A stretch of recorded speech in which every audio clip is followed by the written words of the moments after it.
ഒരു കാരണവശാലും ഡിക്ഷണറി നോക്കി പുതിയ വാക്കുകൾ പഠിക്കരുത്. നിങ്ങളുടെ ഒരു അധ്യാപകനും ഒരു ട്രെയിനറും ഇങ്ങനെ പറഞ്ഞു കാണില്ല, മോനെ നീ ഒരു ദിവസം 5 വാക്ക് 10 വാക്ക് വെച്ച് പഠിച്ചു കഴിഞ്ഞാൽ നീ വലുതാകുമ്പോൾ എഴുത്തുള്ളാവുകയും പരീക്ഷ എഴുതാൻ പറ്റും, സംസാരിക്കാൻ പറ്റില്ല. എന്തുകൊണ്ട്?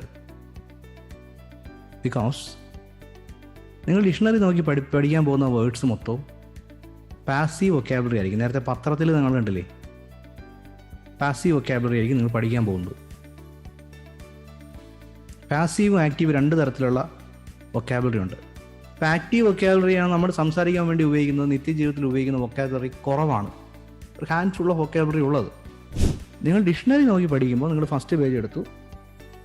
First page abecedarian, okay, abdominal, അബ്സ്റ്റ്, അബോർജിനൽ, അബ്നോർഗ്, ഇങ്ങനെ ഒരു 5 വാക്ക് കൂടി കൊള്ളാം, കുറേ പഠിച്ചിട്ടുണ്ട്.